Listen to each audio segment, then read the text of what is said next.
Welcome to Orbital Dynamics, Part 59. This part is based on the books Orbital Mechanics for Engineering Students and Orbital Mechanics Theory and Applications. Here's how you get a probe or satellite into a higher Earth orbit. Assume a rocket places the satellite in a low Earth orbit, about 160 kilometers above the surface of the Earth. At the launch point, we're going to add momentum to the satellite. This increases the velocity and results in an elliptical orbit. Notice that the perigee point is where we added momentum. The apogee is pi radians away. That's 180 degrees. If we then want to take the eccentricity out of this orbit, we'd add momentum at the satellite's apogee. Adding momentum at apogee raises the perigee. Notice that the apogee point now stays fixed. The orbit before the momentum change and the orbit after intersect at the point where we increase momentum. Each time we added energy, the semi-major axis of the resulting ellipse increased. This is a simple way to raise a satellite into a circular orbit. If this is the Earth, this would be the initial orbit. This is the radius of the Earth. We use the Vice-Viva equation to determine the velocities. Let's put the initial orbit at 160 kilometers. The distance the satellite is from the center of the Earth is the radius of the Earth plus 160 kilometers. That equals 6,531 kilometers. This initial orbit is a circular orbit. That means that r equals a, the semi-major axis. We can simplify the Vice-Viva equation. Let's put the fractions over a common denominator. 2 over 2r minus 1 over 2r is 1 over 2r. There's a 2 above and below that cancel, and you're left with v equaling the square root of gm Earth over r. If r is 6,531 kilometers, then v equals 7.827 kilometers per second. Now let's raise the orbit. The location of the delta v operation is still 6,531 kilometers away from the center of the Earth. Let's put apogee at 1,000 kilometers altitude. At apogee, r will be the radius of the Earth plus 1,000 kilometers. The major axis thus equals the distance to perigee plus the distance to apogee. That's r Earth plus 1,000 kilometers plus r Earth plus 160 kilometers. We'll use the Vice-Viva equation to determine the velocity at the point where the delta v will occur. The major axis 2a equals 13,902,000 kilometers. The velocity needed is 8.060 kilometers per second. So the delta v is 0.233 kilometers per second. The resulting velocity at apogee is where r equals r Earth plus 1,000 kilometers. That's 7,371 kilometers. If we plug that value into the Vice-Viva equation, we get a velocity of 7.142 kilometers per second. The velocity at apogee is lower than the velocity at perigee. Now we'll circularize the orbit. We can use this equation again. R is now 7,371 kilometers. If we plug r into the equation above, we get 7.387 kilometers per second. The delta v required is 0.226 kilometers per second. From this point, the satellite will travel at constant circular motion at 7.367 kilometers per second around the entire orbit.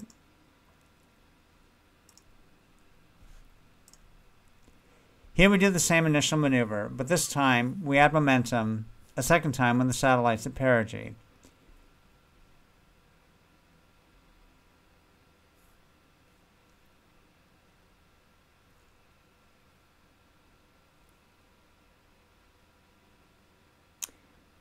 This raises the apogee of the orbit again. The perigee stays the same.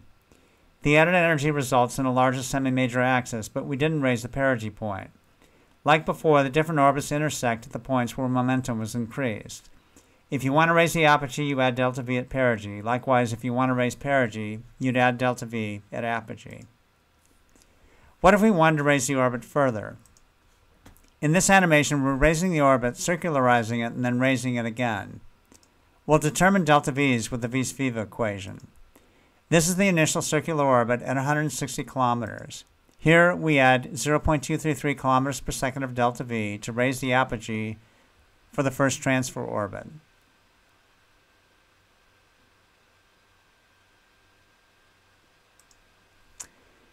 Then we add 0.226 kilometer of delta v to circularize that orbit.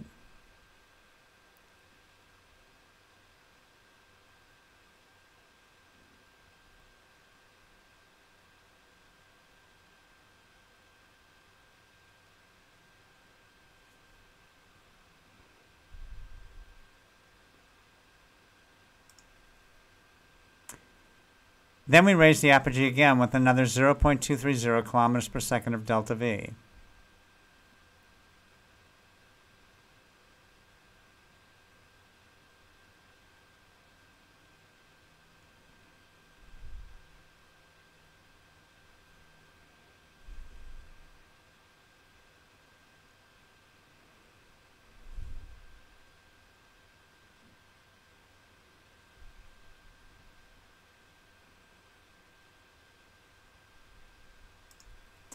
And then we add 0.223 kilometers per second of delta V to circularize the orbit at 2,000 kilometers of altitude. The total delta V expended is 0.913 kilometers per second.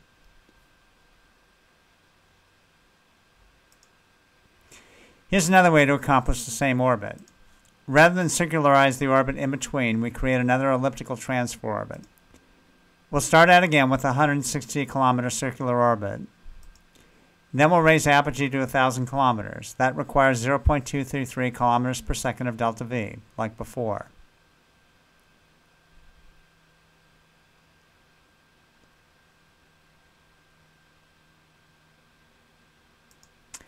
Now, instead of circularizing this orbit, we trade apogee for perigee and vice versa. This transfer orbit will have a perigee of 1,000 kilometers and an apogee of 2,000 kilometers. That requires 0.456 kilometers per second of delta V.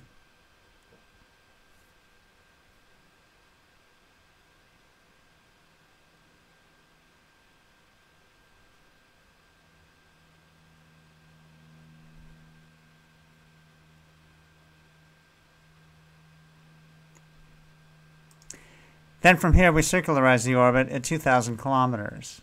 That requires 0.223 kilometers per second of delta V. The total delta V is the same as before. All we did was take out one circularization step. That requires less burns, but the same amount of added energy, or delta V. Here's a more efficient way to raise the orbit. In this animation, we're raising the orbit through successive delta V's at perigee, and then when the final apogee is reached, we circularize the orbit. We'll start again with a 160 kilometer circular orbit, and then we'll raise apogee to 1,000 kilometers. That requires 0.233 kilometers per second of delta V. Now, instead of raising the orbit at apogee, we raise it at perigee again. This requires 0.236 kilometers of delta V. The perigee is still 160 kilometers. Apogee is now 2,000 kilometers.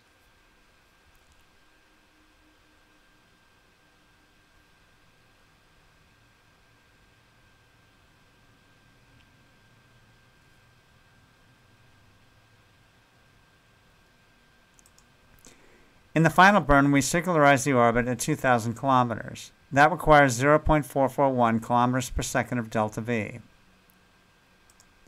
That set of maneuvers requires 0.910 kilometers per second of delta V, as opposed to 0.913 kilometers per second. It takes less energy to raise an orbit at perigee than it does at apogee. It's better to trade potential energy with kinetic energy. The previous examples assumed that a satellite was in a low Earth orbit with an altitude of 160 kilometers. Let's look at how we get satellites there. Let's assume we launch a satellite at the Kennedy Space Center above the Earth's equator.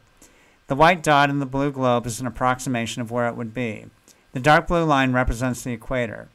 Kennedy Space Center is at 28.5 degrees of latitude. I'm not accounting for the Earth's spin here, just the launch site. If you launch above the equator, the orbit will be inclined. The only way to achieve an equatorial orbit with 0 degrees inclination would be to launch right on the equator. Here the satellite is launched due east, even though it looks like it was launched to the south. In order to keep traveling due east, the satellite would have to travel around a circle like this. A satellite orbiting the Earth will want to travel along a great circle that spans the circumference of the sphere of the Earth.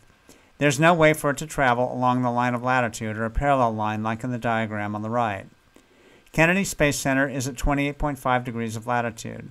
If you launch the satellite due east, the orbit will be inclined at 28.5 degrees and it will descend down to the equator. If you launch the satellite at an azimuth greater than 0, it will have more inclination, but the minimum is 28.5. A satellite launched due east takes advantage of the Earth's spin, which goes in this direction. The velocity at the equator can be expressed as omega, the rotational velocity in radians per second, times r, the radius of the Earth. Omega averages 23 hours, 56 minutes, and 4.0916 seconds for one revolution through 2 pi radians. We derived this in section 26 when we talked about the sidereal day.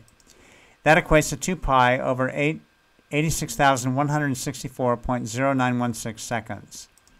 The radius of the Earth at the equator is 6,384 kilometers.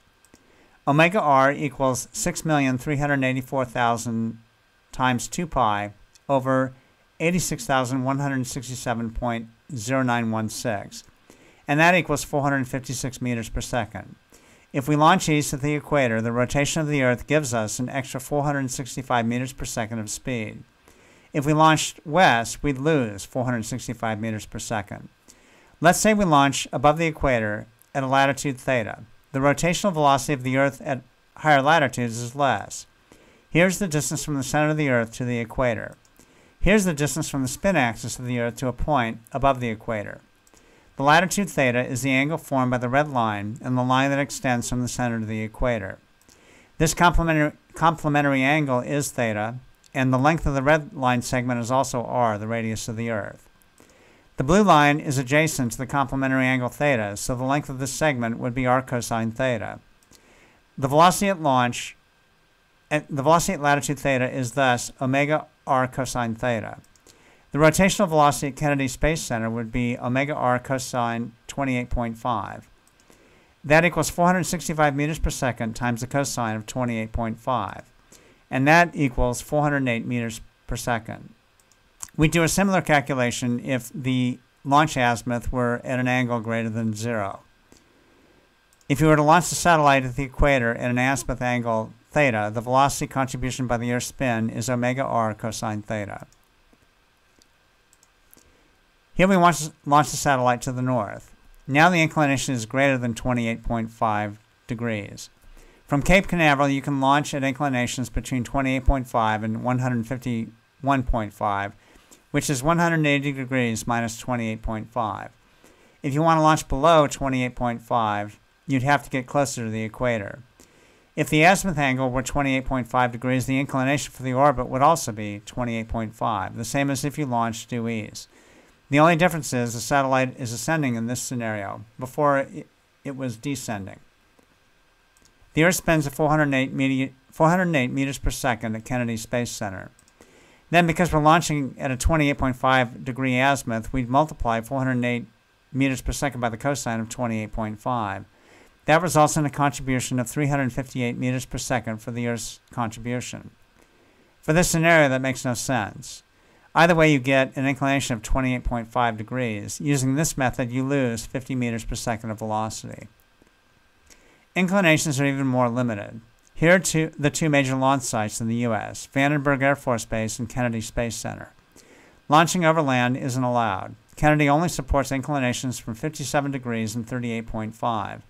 Vandenberg is used for polar orbits with inclinations between 70 degrees and 104 degrees. Here are the launch sites around the world. The sites near the equator offer the greatest flexibility. Sea Launch is a refurbished oil platform that docks at Long Beach, California. It's transported down to the equator where it launches satellites. In the ocean, it's able to launch right on the equator.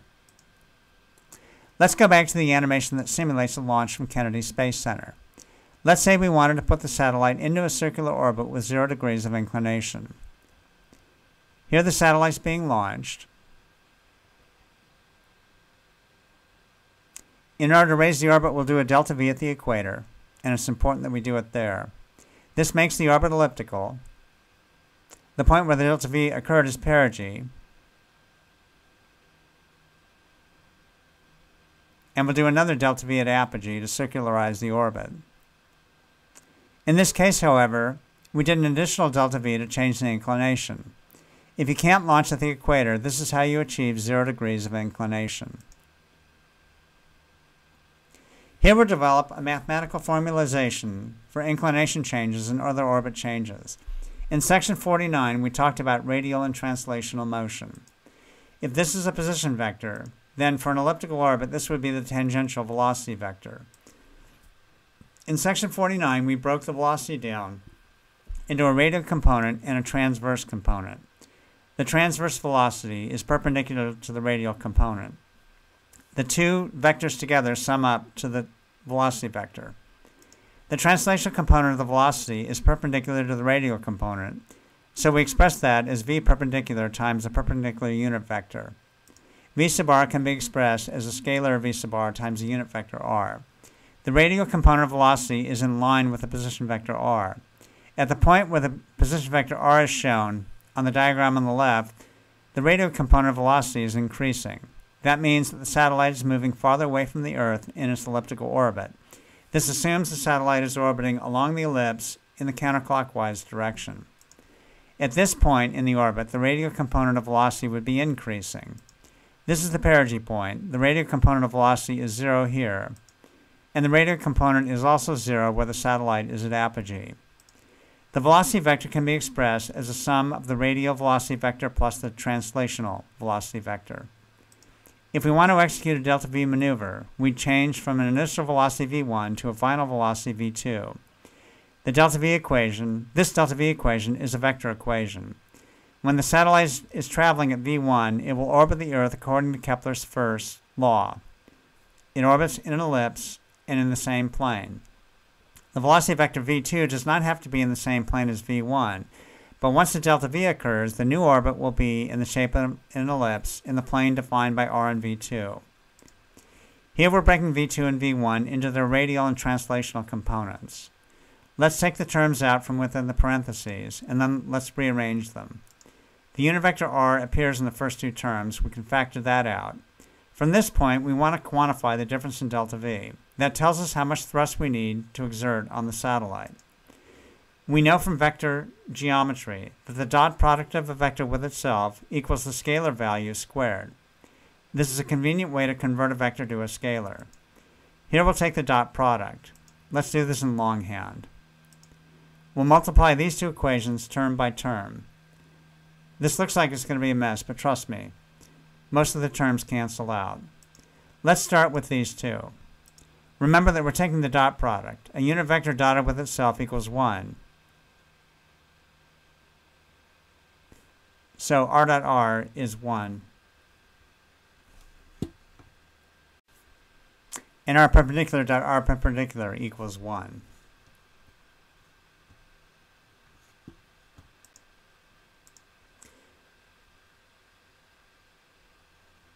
The product of these two terms is v sub r sub 2 minus v sub r sub 1 squared.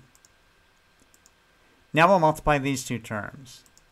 That equals v translational sub 2 squared.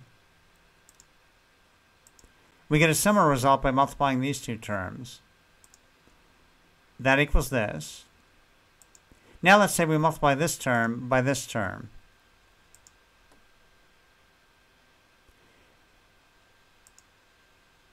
The dot product of the two vectors that are perpendicular to each other is 0.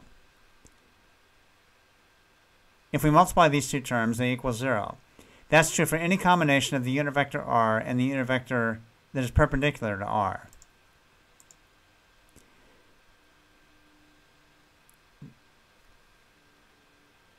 The last two terms that we need to multiply are these.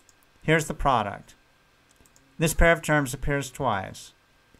The dot product of the two translational vectors is the cosine of some angle. Let's call it theta. Here's an animation that shows what that angle delta, I'm sorry, it's not theta, it's delta.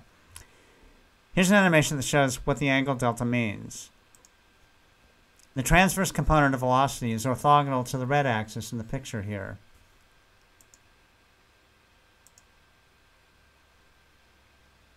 If we rotate the transverse component of velocity by some angle delta, it changes the plane of the elliptical orbit. It changes the inclination.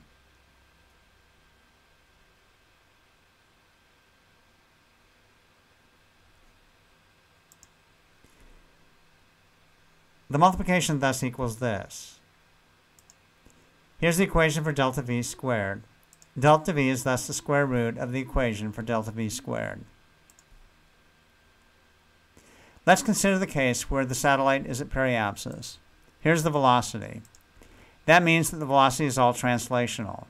The equation for delta V reduces this and this. This is the half-angle trigonometric identity. The sine squared of delta over 2 is 1 minus the cosine of delta over 2. We can rearrange the terms. We can rearrange this in terms of cosine delta. We can make that substitution and then expand out the terms. V squared minus 2v1 v2 plus v1 squared equals v2 minus v1 squared. Let's consider the case where there's no change in speed. That means that v1 equals v2. The equation simplifies to this, which equals this. V is a constant. The only variable in this equation is the angle delta. Let's look at this animation again. Notice that all we did was change the inclination of the ellipse. We didn't change the shape. If the shape of the ellipse remains the same, then the velocities v1 and v2 are the same. The equation we derived here is the amount of delta v required for a pure change in inclination. I mentioned at the start that we consider the satellite a periapsis. At that point, the vector v equals the translational component of velocity. The same holds true for the apogee point. The only difference is the relative velocities. The velocity at apogee is less than the velocity at perigee. That's due to Kepler's second law. Since v is a parameter in the delta v equation, the delta v required for an inclination change at apogee is less than the delta v required at perigee. If you're going to do an inclination change, it takes less energy to do it at apogee. That was the kind of maneuver we did in the previous animation. Here we change the inclination at apogee. We could do a plane change at any point in the orbit. In this animation, the line of intersection of the two planes is not about the x-axis. The equation we derived here doesn't hold in this case. We'll develop a more generalized equation later. One more thing. If the orbit were circular rather than elliptical, there would be no radial component of velocity for the entire orbit. For a circular orbit, this delta v equation applies to the entire orbit. To effect an inclination change for a circular orbit, we need to change the velocity vector from this to this. Here's the delta v required. The magnitude of the delta v required is expressed with this equation. If we then want to circularize the orbit, we'd add more delta v in line with the v2 vector. Here would be the total delta v. Another way to do this would be to increase v1 first. That requires this much delta v. We then make the inclination change. The total magnitude of delta v required is expressed by this equation. Another method combines the change in speed along with the change in inclination. We derived this equation previously. It combines a change in speed with a change in delta. If we draw that delta v vector on the two diagrams, it forms a hypotenuse. The length of the hypotenuse is always going to be less than the sum of the sides. Thus, it's more efficient to combine an inclination change with delta v required to circularize the orbit. This combination maneuver is done at apogee. The inclination change is more efficient if done at apogee, and the circularization has to be done at apogee. Let's go back to this equation and develop a more generalized equation for delta v. Let's call this angle gamma. This is called the flight path angle. The radial velocity is v times the sine of gamma. The translational velocity is v times the cosine of gamma. Let's make those substitutions in the equation for delta v. Let's focus on this part of the equation. We'll repeat it over here. Here's v2 sine gamma 2 minus v1 sine gamma 1 squared multiplied out. Now, let's add this part. Here we're rearranging terms and then factoring out v1 squared and v2 squared. Sine squared gamma plus cosine squared gamma equals 1. That means we can simplify this significantly. Let's substitute that simplification into the equation for delta v, and then let's group the second two terms in parentheses. Here we factor out 2v1 times v2, and here's another trigonometric identity that we'll make use of. We can express this identity in terms of sine gamma 1 times sine gamma 2, and then we can represent gamma 2 minus gamma 1 as delta gamma. Let's make that substitution, We can further simplify this way. And this is the generalized form of the delta V equation for any change in delta velocity. Delta gamma represents the change in the angle of the orbit planes. Delta represents the change in the inclination of the orbit planes, and gamma represents any change in direction of the velocity within the plane. V1 is the velocity before, and V2 is the velocity after. Here's what it looks like if there's a delta lambda. In this animation, we do an initial maneuver into a transfer orbit, but this time, for the next maneuver, we add momentum on the satellites between apogee and perigee.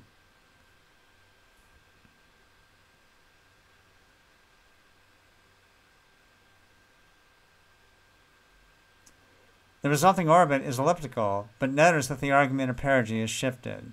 That means the ellipse is rotated. The intersection point of the prior orbit and the subsequent remains at the same point where momentum is added. That's always true. But the semi-major axis changed because of the change in velocity, and the ellipse rotated because of the change in lambda. And here we do this again.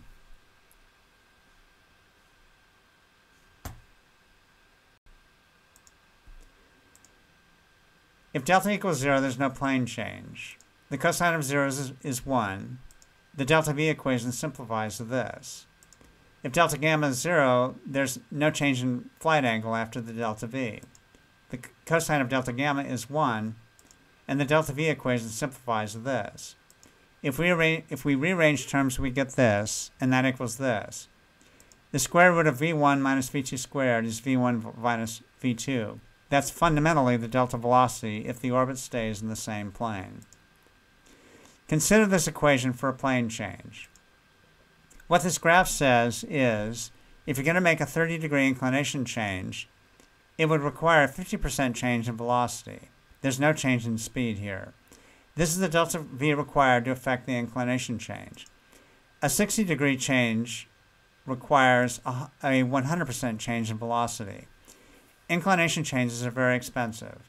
It's better to pick a suitable launch site that gets you close and then make small changes.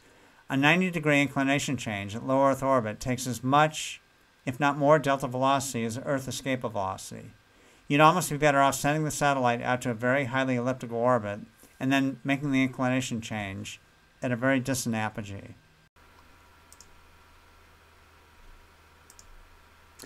There's another way to insert a satellite into a higher orbit, the bielliptic transfer. Starting with a low Earth orbit, the satellite is put into a higher elliptic orbit, 300 kilometers in this case, much higher than is needed.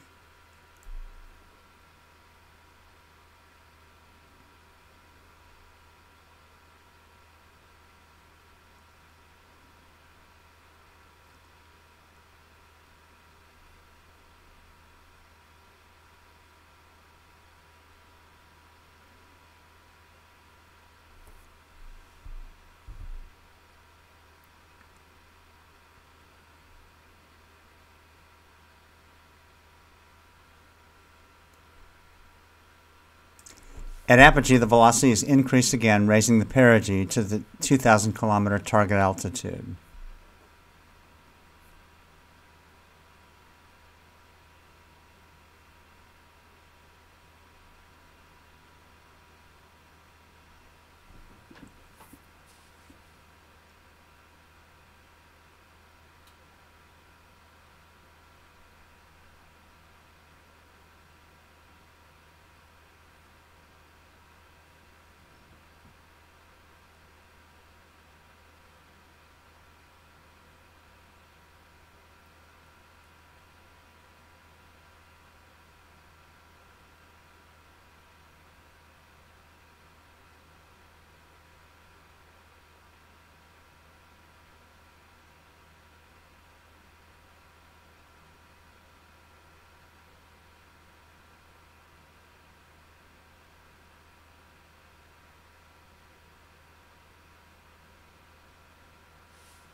At the perigee point, the velocities decrease.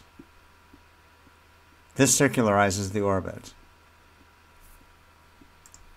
This method uses a lot more energy than prior methods.